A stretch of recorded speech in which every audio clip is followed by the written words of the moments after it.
میں مبلغ بنوں سنتوں کا، خوب چرچا کروں سنتوں کا، ہو کرم بہر خاک مدینہ۔ الحمدللہ رب العالمین، والصلاة والسلام علی سید الانبیاء والمرسلین، اما بعد فاعوذ باللہ من الشیطان الرجیم، بسم اللہ الرحمن الرحیم، الصلاة والسلام علیک یا رسول اللہ وعلی آلک واصحابک یا حبیب اللہ، الصلاة والسلام علیک یا نبی اللہ وعلی آلک واصحابک یا نور اللہ۔ میرے میٹھے میٹھے اسلامی بھائیوں، آئیے بیان سے پہلے کچھ اچھی نیتیں کرتے ہیں۔ اللہ تبارک و تعالیٰ کی رضا کے لیے اچھی نیتیں کرتا ہوں۔ انشاءاللہ علم دین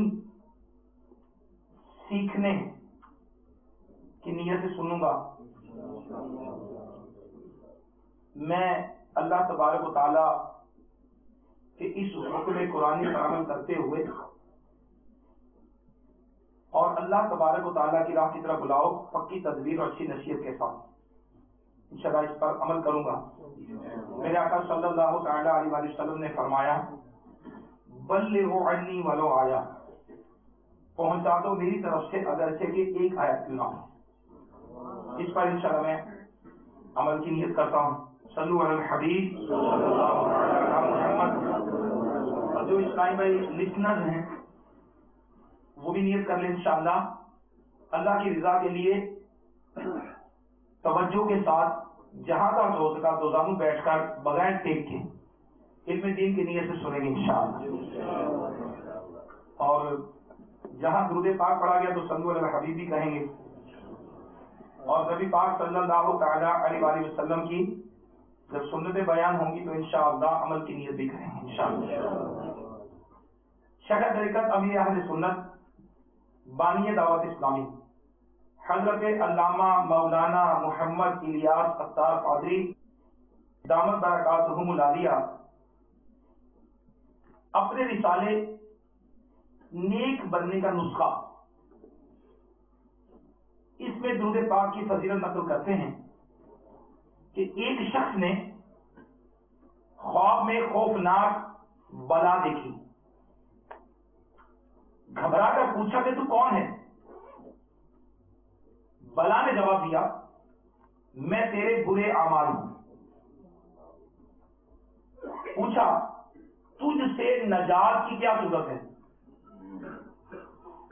جواب ملا، درود پاک کی کثرت۔ صلو علی الحبیب صلی اللہ تعالی علی محمد وعلی آلہ وصحبہ وبارک وسلم۔ میرے میٹھے میٹھے اسلامی بھائیوں، آج ہم انشاءاللہ جھوٹ کی مذمت کا بیان سنیں گے۔ میٹھے میٹھے اسلامی بھائیوں، آج ہمارے معاشرے کے اندر، ہماری سوسائٹی کے اندر جو برائیاں پائی جاتی ہیں ان میں ایک بیماری جھوٹ بھی ہے، اور ذرا ذرا سی بات پر جھوٹ بولا جاتا ہے۔ کبھی آفس میں، کبھی دکان پر، کبھی آفیسر کو خوش کرنے کے لیے، کبھی سیٹ کو خوش کرنے کے لیے، کبھی کسی کو ہنسانے کے لیے جھوٹ بولا جاتا ہے، کبھی جھوٹ بول کر کسی کو بیوقوف بنایا جاتا ہے۔ اب پیارے پیارے اسلام بھائیوں، بنی اسرائیل میں 3 شخص تھے۔ ایک جو تھا وہ برس کا مریض تھا، یعنی کوڑ کا مریض، جزام کہتے ہیں۔ دوسرا جو تھا وہ گنجا تھا، اس کے سر پہ بال نہیں تھے، اور تیسرا جو تھا وہ اندھا تھا، he was blind۔ تبارک و تعالیٰ نے ان کی آزمائش کے لیے ایک فرشتہ انسانی صورت میں ان کے پاس بھیجا. پہلے وہ پیشنٹ کے پاس آیا, اس بندے کے پاس who was involved in leprosy. جب وہ اس پیشنٹ کے پاس, جزام کے مریض کے پاس, کوڑ کے مریض کے پاس آیا, اس سے پوچھا کہ تجھے کیا چیز پسند ہے, سب سے زیادہ کون سی چیز پسند ہے. اور اس کو پیشنٹ تھا, وہ مرض تھا, بیمار تھا. اس نے کہا جی مجھے اچھا رنگ, مائی کلر از ناٹ گڈ, تو مجھے ذرا اچھا رنگ مل جائے اور اچھی جلد مل جائے, اسکن, تو یہ مجھے بڑی پسند ہے. کیونکہ مجھے ڈیزیز ہے اس لیے مجھے لوگ نفرت کرتے ہیں. میں چاہتا ہوں میرا کلر بھی اچھا ہو جائے اور میری اسکن بھی اچھی ہو جائے. تو فرشتے نے کہا اچھا. فرشتے نے اس کے جسم پر ہاتھ پھیرا تو اس کا سارا جسم صحیح ہو گیا, کلر بھی ٹھیک ہو گیا, اسکن بھی ٹھیک ہو گئی.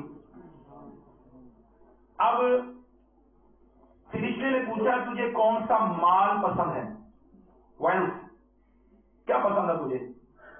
اس نے کہا جی مجھے اونٹنی پسند ہے, کیمل, اونٹنی پسند ہے, کیمل پسند ہے. اسی وقت اسے 10 ماہ کی حاملہ اونٹنی دے دی گئی, پریگننٹ. پھر فرشتے نے دعا دی کہ اللہ تبارک و تعالیٰ تجھے برکت دے, اس میں برکت دے. پھر وہ فرشتہ اس شخص کے پاس آیا جس کے سر پہ بال نہیں تھے, گنجے کے پاس, اور پوچھا کہ تجھے کون سی چیز سب سے اچھی لگتی ہے. اس نے کہا جی مجھے خوبصورت بال بڑے پسند ہیں. میں چاہتا ہوں کہ چونکہ بال نہیں ہے تو لوگ مجھ سے گر کھاتے ہیں, تو میرے خوبصورت بال آ جائیں گے تو ٹھیک ہو جائے گا کام. فرشتے نے ہاتھ پھیرا, اس کے بال آ گئے. اب فرشتے نے پوچھا کہ تجھے کون سا مال پسند ہے, کون سی دولت پسند ہے. اس نے کہا جی مجھے گائے بڑی پسند ہے, کاؤ. چنانچہ فرشتے نے اسے ایک گائے دے دی, شی واز پریگننٹ. فرشتے نے دعا کی اللہ تعالیٰ تجھے اس میں برکت دے. پھر وہ فرشتہ بلائنڈ شخص کے پاس آیا اور کہنے لگا کہ تجھے کون سی چیز زیادہ محبوب ہے. اس نے کہا جی مجھے تو یہ پسند ہے کہ اللہ تعالیٰ مجھے میری آنکھیں واپس کر دے, مجھے آنکھیں دے دے تو میں لوگوں کو دیکھ سکوں گا. فرشتے نے ہاتھ پھیرا, اس کی آنکھیں ٹھیک ہو گئی. پھر اس نے پوچھا کہ تجھے کون سا مال پسند ہے. اس نے کہا جی مجھے بکریاں بڑی پسند ہیں, گاڈس. چنانچہ اسے ایک پریگننٹ بکری دے دی گئی. اب فرشتے نے دعا کی, برکت کی. اب اونٹنی نے, گائے نے, بکری نے بچے دیے, اور کچھ ہی عرصے کے بعد وہ جانور بڑھنے لگے.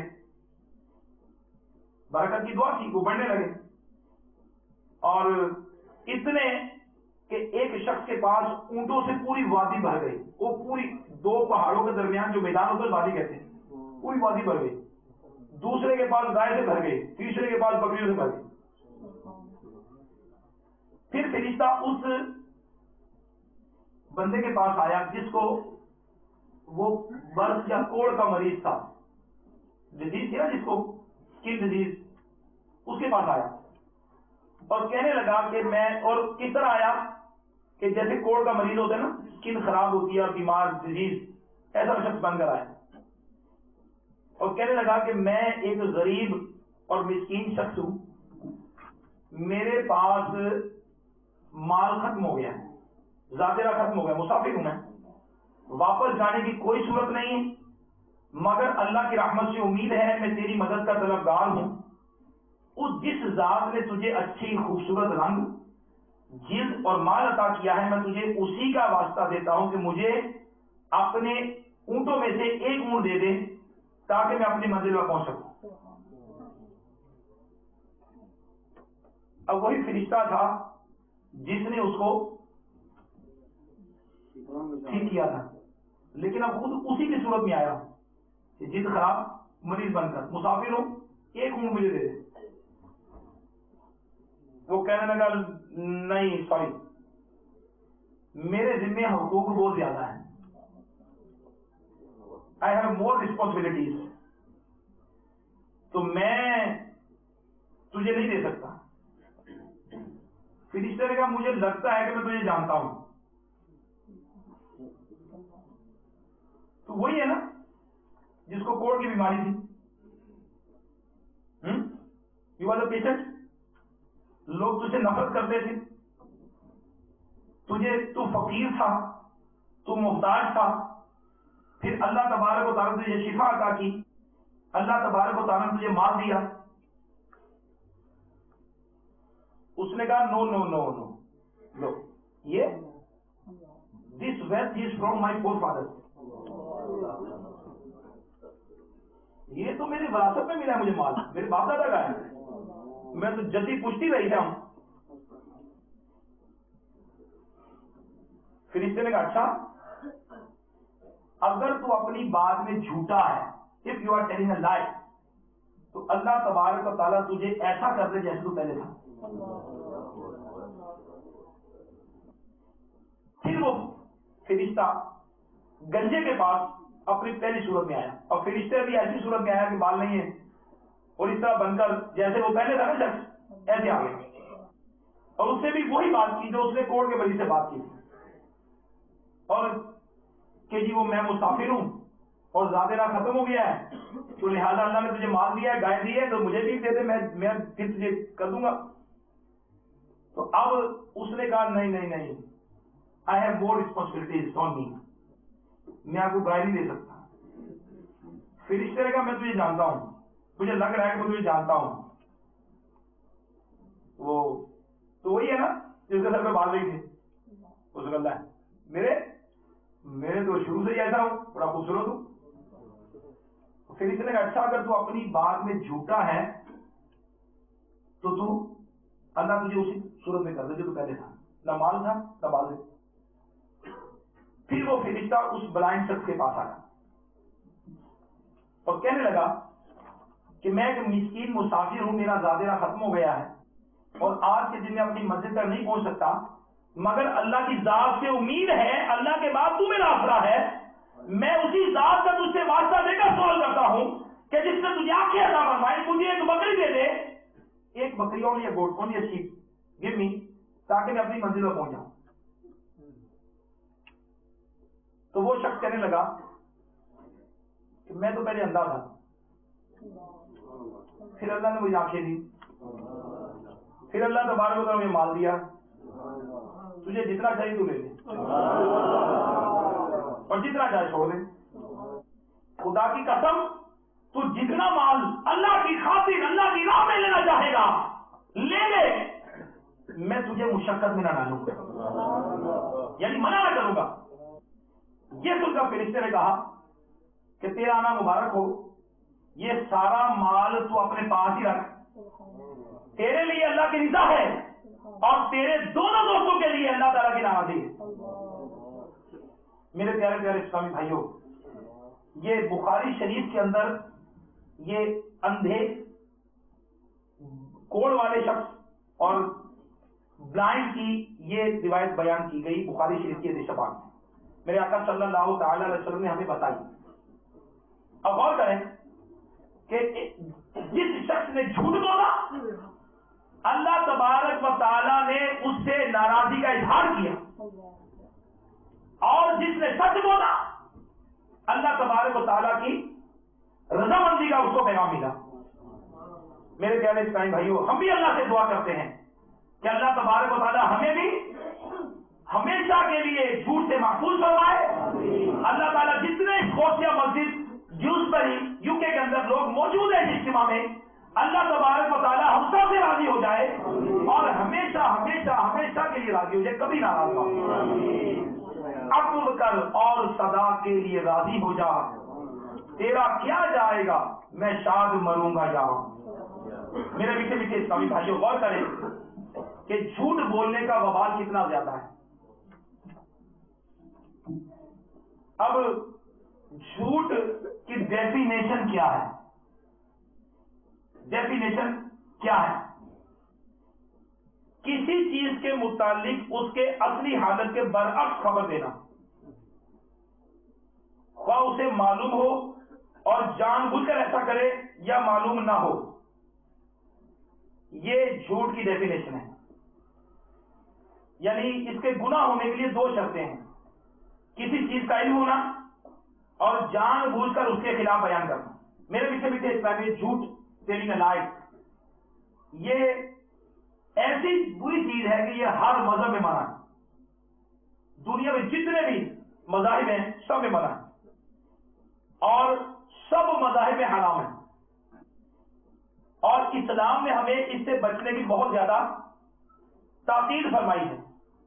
قرآن مجید فرقان حمید سورہ ہود آیت نمبر 18 اللہ تبارک و تعالیٰ ارشاد فرماتا ہے، ترجمہ کنزول ایمان، ارے ظالموں پر خدا کی لعنت.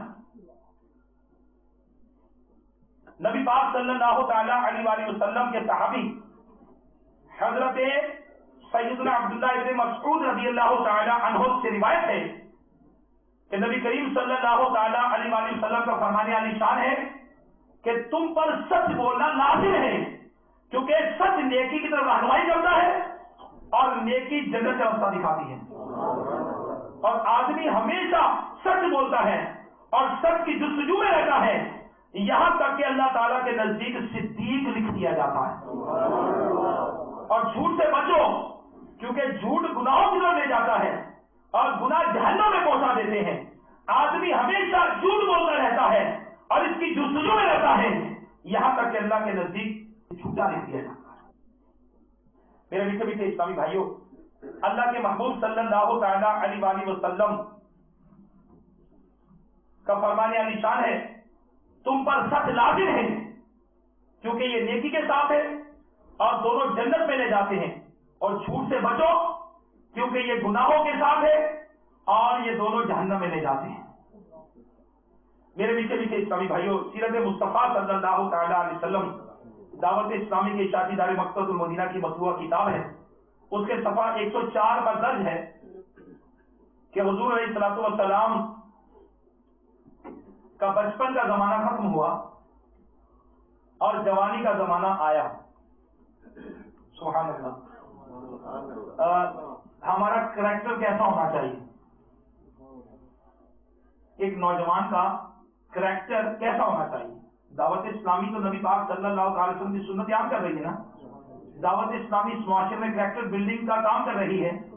دعوت اسلامی ایتھیکلی مضبوط کر رہی ہے ہمیں، اور دعوت اسلامی پیارے آقا علیہ الصلوۃ والسلام کی سنتوں کو عام کر رہی ہے. میرے پیارے اسلامی بھائیوں، آئیے نبی کریم صلی اللہ تعالیٰ علیہ وسلم who is the ideal for Muslims، رب تبارک و تعالیٰ فرما رہا ہے کہ میرے محبوب صلی اللہ تعالیٰ علیہ وسلم کی ذات میں تمہارے لیے کامل نمونہ ہے ایک نوجوان کا کریکٹر کیسا ہونا چاہیے. آئیے کتاب سیرت مصطفیٰ صلی اللہ تعالیٰ علیہ وسلم میں جو بیان کیا گیا ہم سنتے ہیں کہ نبی پاک صلی اللہ تعالیٰ علیہ وسلم کا بچپن کا زمانہ ختم ہوا، آقا علیہ الصلوۃ والسلام جوانی کی طرف تشریف لائے، اور آقا صلی اللہ تعالیٰ علیہ وسلم کی جوانی عام لوگوں سے نرالی تھی. دوسرے لوگ تھے، آقا علیہ الصلوۃ والسلام کی جوانی میں کیا تھا؟ نمبر 1، آپ صلی اللہ تعالیٰ علیہ وسلم کا شباب مجسم حیا کا فیکٹر، چال چلن عصمت و وقار کا کامل نمونہ تھا. اعلان نبوت سے قبل حضور علیہ الصلوۃ والسلام کی تمام زندگی بہترین اخلاق و عادات کا خزانہ تھی. سچائی، دیانتداری، وفاداری، عہد کی پابندی، بزرگوں کی عظمت، چھوٹوں پر شفقت، رشتے داروں سے محبت، رحم و سخاوت، قوم کی خدمت، دوستوں سے ہمدردی، عزیزوں کی غمخواری، غریبوں اور مفلسوں کی خبرگیری، دشمنوں کے ساتھ نیک برتاؤ، مخلوق خدا کی خیر خواہی، غرض تمام نیک خصلتوں اور اچھی اچھی باتوں میں آپ صلی اللہ تعالیٰ علیہ وسلم اتنی بلند منزل پر پہنچے ہوئے تھے کہ دنیا کے بڑے بڑے انسانوں کے لیے وہاں تک رسائی کا تصور بھی نہیں تھا. اور نبی پاک صلی اللہ علیہ وسلم کم بولنا، فضول باتوں سے نفرت، خندہ پیشانی، خوش روئی کے ساتھ دوستوں سے ملنا، دشمنوں سے ملنا، اور ہر معاملے میں سادگی، صفائی، سچائی کے ساتھ بات کرنا، نبی پاک صلی اللہ تعالیٰ علیہ وآلہ وسلم کا شیوا تھا. میرے پیارے اسلامی بھائیوں، نبی پاک صلی اللہ تعالیٰ علیہ وآلہ وسلم کو جھوٹ سے سخت نفرت تھی. ام المومنین حضرت عائشہ صدیقہ رضی اللہ تعالیٰ عنہ روایت کرتی ہے کہ رسول اکرم صلی اللہ تعالیٰ علیہ وسلم کو جھوٹ سے زیادہ ناپسند کوئی عادت نہ تھی. سب سے زیادہ کس کو ناپسند کرتے تھے؟ جھوٹ کو. اور جب کسی کا اس عادت میں مبتلا ہونا معلوم ہوتا تو وہ آپ صلی اللہ تعالیٰ علیہ وسلم کے قلب منور سے نکل جاتا، یہاں تک کہ آپ صلی اللہ تعالی وسلم جان لیتے کہ اس نے توبہ کر دی. میرے میٹھے میٹھے اسلامی بھائیوں، نبی پاک صلی اللہ تعالیٰ علیہ وسلم کو جھوٹ سے نفرت ہے اور ہم نبی کے سچے غلام ہیں.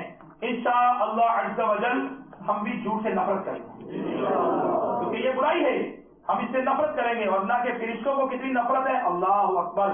حضور نبی مکرم نور مجسم صلی اللہ تعالیٰ علیہ وسلم کا فرمان معظم ہے کہ جب بندہ جھوٹ بولتا ہے تو اس سے آنے والی بدبو کی وجہ سے فرشتے اس سے 1 میل دور چلے جاتے ہیں. فرشتوں کو اتنی نفرت ہے. اللہ اکبر. میرے میٹھے میٹھے اسلامی بھائیوں، اب نبی پاک صلی اللہ تعالیٰ علیہ وسلم نے فرمایا کہ منافق کی 3 نشانیاں ہیں. منافق کی 3 نشانیاں. نمبر 1، جب بات کرے تو جھوٹ بولے. نمبر 2، جب وعدہ کرے تو وعدہ خلافی کرے. نمبر 3، جب عہد کرے تو عہد شکنی کرے. اب پیارے اسلامی بھائیوں دیکھیے، آج لوگ جھوٹ کی اشاعت کرتے ہیں، جھوٹی بات عام کر دیتے ہیں، افواہیں پھیلاتے ہیں، افواہیں عام کرتے ہیں. سرکار مدینہ صلی اللہ تعالیٰ علیہ وسلم نے ارشاد فرمایا کہ میں نے رات دیکھا کہ 2 فرشتے میرے پاس آئے اور کہنے لگے کہ آپ صلی اللہ تعالیٰ علیہ وسلم نے جس شخص کو دیکھا کہ اس کے جبڑے چیرے جا رہے تھے وہ بہت بڑا جھوٹا ہے، جو ایسے جھوٹ گھڑتا تھا کہ وہ دنیا بھر میں پھیل جاتے، بس بروز قیامت تک اسے یہ عذاب دیا جاتا رہے گا. وہ شخص جھوٹی بات کو عام کرے، مسلمانوں میں افواہیں پھیلائے اور ان کو دھوکہ دے، تکلیف دے. ایک روایت میں مزید یہ بھی ہے کہ اگرچہ وہ روزہ رکھے، نماز پڑھے، خود کو مسلمان کہتا پھرے.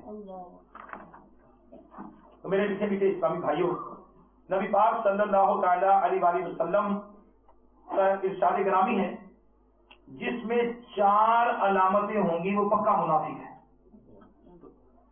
بخاری شریف کی حدیث پاک کتاب الایمان حدیث نمبر 34، میرے آقا صلی اللہ تعالی وسلم نے فرمایا جس میں 4 علامتیں ہوں گی وہ پکا منافق ہے. اور پھر فرمایا اور جس میں ان میں سے ایک خصلت ہوگی اس میں نفاق کی ایک خصلت ہوگی یہاں تک کہ اسے چھوڑ دے.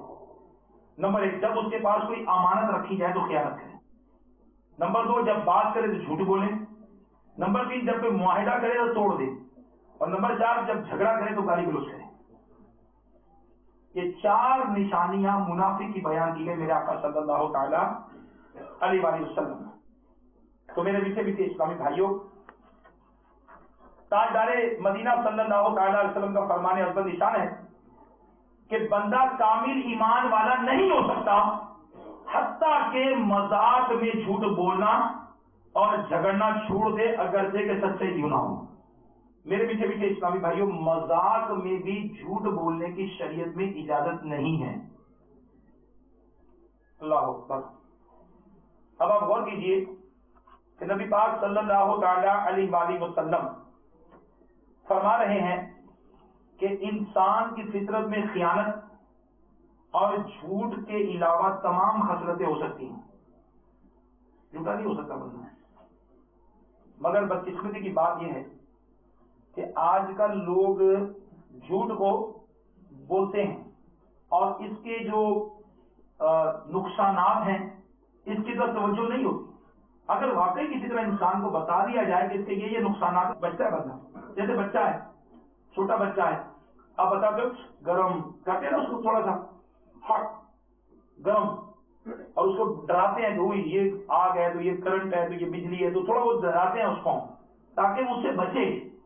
تو میرے پیارے اسلامی بھائیوں، آئیے نبی پاک صلی اللہ تعالیٰ علیہ وسلم ان ایونٹس کے بارے میں، سوشل ایونٹس کے بارے میں، ان کے بارے میں کیا کہہ رہے ہیں؟ میرے آقا صلی اللہ تعالی علیہ وسلم ارشاد فرماتے ہیں خبردار جھوٹ چہرے کو سیاہ کرتا اور چغلی عذاب قبر میں مبتلا کرتی ہے۔ میرے پیارے پیارے اسلامی بھائیو، مدینے کے تاجدار صلی اللہ تعالی علیہ وسلم کا فرمان عالی شان سنیے۔ آج لوگ رزق میں برکت کی دعا چاہتے ہیں، آج لوگ یہ چاہتے ہیں کہ میری عمر لمبی ہو جائے۔ آئیے نبی پاک صلی اللہ تعالی علیہ وسلم کیا فرما رہے ہیں؟ میرے آقا علیہ الصلوۃ والسلام نے فرمایا ماں باپ کے ساتھ نیک سلوک کرنا عمر میں اضافہ کرتا ہے، اپنے پیرنٹس کے ساتھ اچھا سلوک کرنا یہ عمر میں اضافہ کرتا ہے۔ پیچھے پیچھے اسلامی بھائیوں، اب ایک شخص نے جھوٹ بولا۔ ایک تو جھوٹ بولنا کیا ہے؟ کبیرہ گناہ، حرام۔ اب کسی شخص نے کہا کہ بھائی آپ نے جھوٹ بولا ہے، یہ آپ کیا کر رہے ہیں؟ آپ اپنے بزنس میں جھوٹ بول رہے ہیں، آپ جھوٹ بول رہے ہیں۔ اس نے کہا جی آج کل سچائی کا زمانہ نہیں ہے، اور اگر میں نے جھوٹ بولا تو کیا برا کی ہے؟ اس طرح کہنے والے پر کیا حکم ہے؟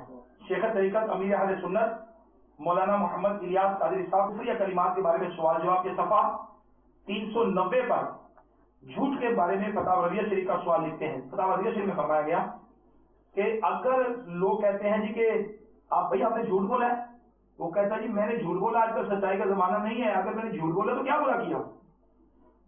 تو اعلیٰ حضرت کیا فرماتے ہیں سنیے گا، اس طرح کہنے والے پر حکم کفر ہے۔ کیوں؟ اعلیٰ حضرت نے فرمایا کہ ایک شخص نے جان بوجھ کر کچہری میں، کورٹ میں جھوٹی گواہی دی۔ لوگوں نے اس پر اعتراض کیا تو کہنے لگا کہ کورٹ میں آج کل سچ کون بولتا ہے؟ جتنے جاتے ہیں سبھی بات جھوٹ بولتے ہیں، اگر میں نے جھوٹ کہا تو کیا برا کیا؟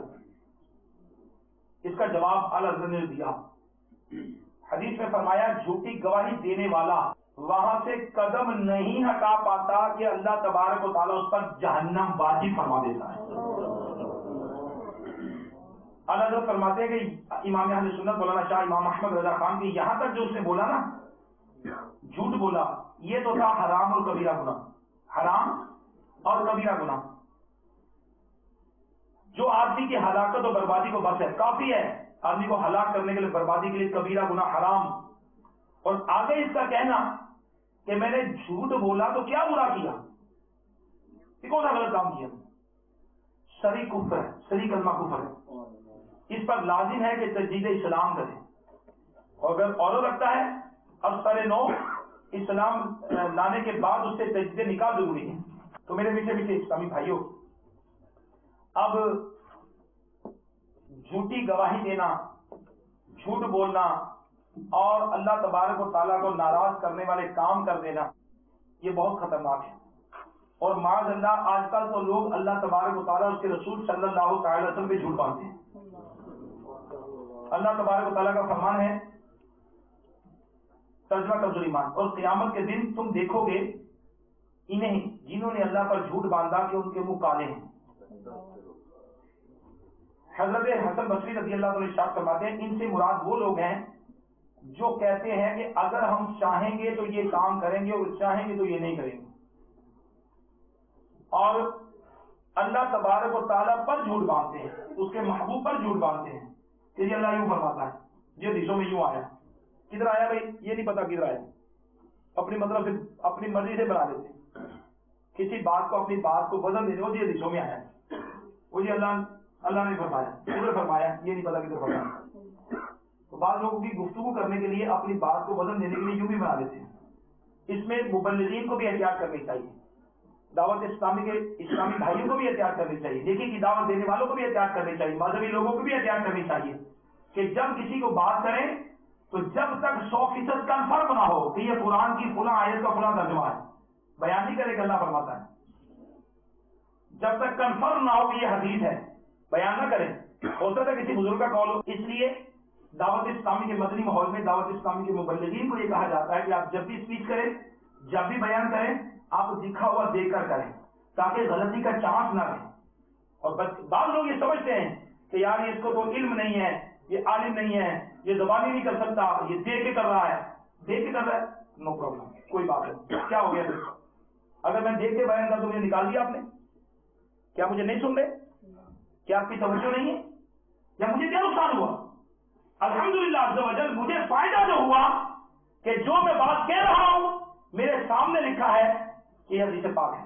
اس حدیث میں بخاری شریف کتاب العلم کے اندر اور حدیث نمبر 110 صفحہ نمبر 12 میں لکھا ہے. دیکھ کے پڑھا.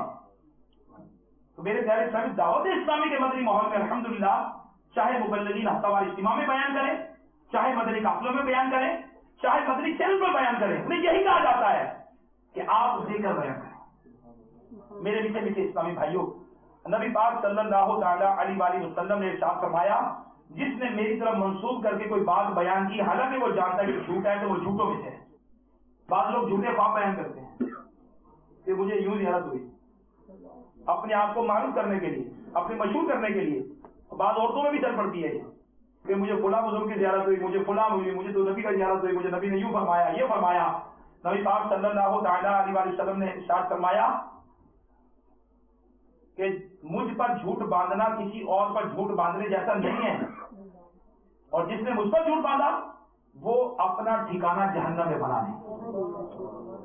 بلکہ جو جھوٹا خواب بیان کرنے والا ہوگا اس کو قیامت کے دن جو کہ دو دانوں میں گرا لگانے کا سزا دی جائے گی. بارلے بولتے سے جو بارلے کے 2 دانے ہوں گے اس میں گانٹ لگاؤ، نہیں لگا سکے گا، عذاب دیا جائے گا اس کو. تو میرے میٹھے میٹھے اسلامی بھائیوں، لہذا ہمیں اپنے آپ کو بچانا ہے جھوٹ سے. انشاءاللہ ہم جھوٹ نہیں بولیں گے، ہم نہیں بولیں گے انشاءاللہ. ہمارا اسلام ہمیں روک رہا ہے، ہمارا اسلام ہمیں کریکٹر وائز مضبوط کرنا چاہ رہا ہے. ہماری شریعت ہمیں باکردار مسلمان بنانا چاہتی ہے، ہمیں کریکٹر وائز مضبوط دیکھنا چاہتا ہے اسلام. ہم بنیں گے انشاءاللہ، ہم کوشش کریں گے. اور دعوت اسلامی کا مدنی ماحول ہمیں یہ سکھا رہا ہے، ہمیں دعوت اسلامی بتا رہی ہے. میرے شیخ طریقہ امیر اہل سنت مولانا محمد الیاس قادری صاحب مدنی انعامات 72 مدنی انعامات کے رسالے کے اندر، کیا آج آپ نے جھوٹ غیبت چغلی سے بچنے کی کوشش کی؟ اب ڈیلی ریمائنڈر دے رہے ہیں، کیا آج آپ نے جھوٹ سے بچنے کی کوشش کی؟ کیا آپ نے غیبت سے بچنے کی کوشش کی؟ ڈیلی ریمائنڈر ہے. اگر ڈیلی ریمائنڈر دے رہے ہیں تو پیارے اسلامی بھائیوں مبلغ بھیج کر آپ کو جھوٹ کے متعلق نالج بھی دے رہے ہیں. جھوٹ بولنے کی برائیاں کیا ہیں، اس کے نقصانات کیا ہیں. اب پیارے اسلامی بھائیوں وقت چونکہ مختصر ہے تو میں آپ کی خدمت میں وہ صورتیں بیان کرتا ہوں جس میں جھوٹ بولنا روا ہے، جائز سے مراد ہے کہ اس کا گناہ نہیں ہوگا. اوکے، عرض کروں 3 صورتوں میں جھوٹ بولنا جائز ہے. صحیح. ایک یہ ہے کہ جنگ کرنا، جنگ کے موقع لڑائی ہو گئی، جنگ، اب یہ نہیں کہ میری اور آپ کی جنگ ہو گئی، یہ جنگ نہیں کہلاتی. جنگ کی صورت میں جھوٹ بولنا جائز ہے کہ اس کو مراد جب ظالم ظلم کرنا چاہتا ہے تو اس کے ظلم سے بچنے کے لیے جھوٹ بولنا جائز ہے. اوکے. دوسری صورت جو ہے وہ یہ ہے کہ 2 مسلمانوں میں لڑائی ہے، 2 مسلمانوں میں لڑائی ہو گئی. اب یہ شخص جو ہے یہ صلح کروانا چاہتا ہے. ایک کو کہے کہ یار وہ تو تمہیں بڑا اچھا کہہ رہا تھا، اور دوسرے کو کہے وہ تمہیں اچھا کہہ رہا، حالانکہ نہیں کہا اس نے، مگر اس کو کہے کہ یار وہ تو تمہیں تعریف کر رہا تھا، اور اس کو بھی کہے کہ جناب یہ بات نہیں، وہ تو آپ کی تعریف کر رہا تھا. تو اب اس صورت میں یہ جھوٹ بولنا جائز ہے. اور تیسری نمبر پر اپنی بیوی کو خوش کرنے کے لیے کوئی خلاف واقعہ بات کہہ دے. جیسے مثال کے طور پر اس کو کہہ دے کہ جناب تم کائنات کی سب سے خوبصورت 3 عورت. ایسا نہیں ہوگا مگر اسے بول دے سب سے زیادہ. یہ شریعت نے اجازت دی ہے اس کی دلجوئی کے لیے، آپس میں محبت کو بڑھانے کے لیے. یہاں یہ نہیں ہوگا. یہ فتاوی عالمگیری کے حوالے سے، فتاوی ہندیہ کے حوالے سے یہ ریفرنس لکھا ہے. اسی طرح میرے میٹھے میٹھے اسلامی بھائیوں، کوئی شخص بے گناہ شخص کو قتل کرنا چاہتا ہے، ظالم قتل کرنا چاہتا ہے کسی شخص کو، اور یہ پوچھتا ہے یا مال چھیننا چاہتا ہے یا ضرر پہنچانا چاہتا ہے، وہ کہتا ہے جناب وہ کدھر ہے؟ اب اس کو پتہ بھی ہے کہ وہ کہاں ہے، اب یہ جھوٹ بول دے تو وہ تو یہاں نہیں۔ مسلمان کو نقصان سے بچانے کے لیے وہ کہہ سکتا ہے۔ پھر مزید کسی نے چھپ کر بے حیائی کا کام کیا اور گناہ کا کام کیا چھپ کر، اب کوئی پوچھے کہ تو نے یہ کیا، اب یہ گناہ کو چھپانے کے لیے جھوٹ بول رہے ہیں۔ گناہ کا اظہار کرنا بھی گناہ ہے۔ اوکے، رد المختار کے حوالے سے یہ لکھا ہے کہ اپنے مسلمان بھائی پر بھید کے مطلع ہونے پر یہ بیان کرنے میں انکار کر سکتا ہے۔ تو میرے پیچھے پیچھے اسلامی بھائیوں، ہمیں نبی پاک صلی اللہ تعالی علیہ وسلم کی سیرت کو سامنے رکھنا ہے، ہمیں ان کے کردار کو سامنے رکھنا ہے۔ آج وہ ہمارے اسلامی بھائی جو ڈیوزبری کی غوثیہ مسجد کے اندر UK کے اندر دعوت اسلامی کے اجتماع میں حاضر ہیں، میرے پیارے اسلامی بھائیوں، کریکٹر وائز ہمیں مضبوط کرنا ہے۔ آئیے ہم نیت کر لیں کہ ہمیں کریکٹر وائز خود کو بھی مضبوط کرنا ہے، اپنی اولاد کو مضبوط کرنا ہے، اپنے بچوں کو ایتھیکلی مضبوط کرنا ہے، ہمیں اسپرچولی مضبوط کرنا ہے، اور یہ ساری باتیں کیا ہو سکیں گی جب ہم دعوت اسلامی کے مدنی ماحول کو اپنائیں گے۔ کیونکہ دعوت اسلامی کا مدنی ماحول اس وقت مور دین 187 کنٹریز آف دا ورلڈ دعوت اسلامیہ کا میسج کنوے کر چکی ہے۔ مور دین 87 departments of the box of life دعوت اسلامی اس پہ کام کر رہی ہے، چاہے وہ بچوں کی تربیت ہو، چاہے وہ بڑوں کی تربیت ہو، چاہے وہ اسلامی بھائیوں کی تربیت ہو، چاہے وہ اسلامی بہنوں کی تربیت ہو، چاہے وہ بچہ پیدا ہو اس کے کام میں اذان دینی ہے، چاہے کوئی شخص مر جائے اس کی جنازہ پڑھنا ہے، اگر کوئی فوت ہو جائے سارے ثواب کرنا ہے، اگر مجھے اپنے آپ کو کردار وائز مضبوط کرنا ہے، اگر مجھے کریکٹر وائز مضبوط کرنا ہے، اگر نبی کی سنت پتہ کرنی ہے، اللہ کی رضا پتہ کرنی ہے، اپنے بچے کو حافظ بنانا ہے، اپنے بچے کو عالم بنانا ہے، اپنے گھر کی خاتون کو مجھے میں چاہتا ہوں کہ جناب میں تو کام کاج پر ہوں، میں تو کاروبار میں ہوں، مگر میرا بچہ نمازی بن جائے، میرا بچہ سنت کا پابند بن جائے، تو مجھے کرنا کیا ہے؟ مجھے اپنے گھر کی خاتون کو اسلامی بہنوں کے اجتماع میں بھیجنا ہے۔ ماں آئے گی اور ماں آ کر اس بچے کی تربیت کرے گی، اس بچے کو نماز سکھائے گی، اس بچے کو دین سکھائے گی، اس بچے کو بتائے گی کہ ہو از یور فادر۔ یہ وہ خواب ہے کہ جس کو ایک محبت بری نگاہ سے دیکھنے سے اللہ تعالیٰ کا حج کا ثواب عطا فرماتے۔ یہ وہ ماں بتائے گی جو شریعت کے اصول جانتی ہوگی، اور پھر باپ اس کا بتائے گا کہ بیٹا میں اجتماع میں گیا تھا، میں وہاں سے سن کے آیا ہوں کہ ماں کے قدموں تلے جنت ہے۔ یہ کون بتائے گا؟ ہم جب اجتماع میں جائیں گے، ہمارا ماحول مذہبی ہوگا، ہم دعوت اسلامی کے مدنی ماحول میں آئیں گے، ہم مدنی چینل دیکھیں گے، ہمارے پاس ایٹماسفیئر کیا ہوگا، ہماری کمپنی اچھی ہوگی۔ تو میرے پیارے پیارے اسلامی بھائیوں، خدا کے لیے ہمیں اپنے آپ کو دیکھنا ہے، ہمیں کریکٹر وائز مضبوط کرنا ہے، ہمیں ایتھیکلی مضبوط کرنا ہے، اپنے آنے والی نسلوں کو مضبوط کرنا ہے۔ کہیں ایسا نہ ہو کہ ہم دنیا سے چلے جائیں اور ہمارے بچوں کو نماز جنازہ بھی پڑھنی نہ آتی ہو، کہیں ہمیں چلے جائیں تو ہمارے بچے ہمارے نام و نشان تک بھول جائیں، پتہ ہی نہ ہو کیا چیز ہے۔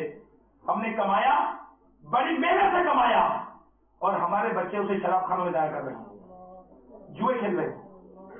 اگر اپنی نسلوں کی حفاظت کرنی ہے تو دعوت اسلامی کے مدنی ماحول کو اپنائیے، آپ دعوت اسلامی کو انکریج کیجیے، ان اسلام میں موٹیویٹ کیجیے۔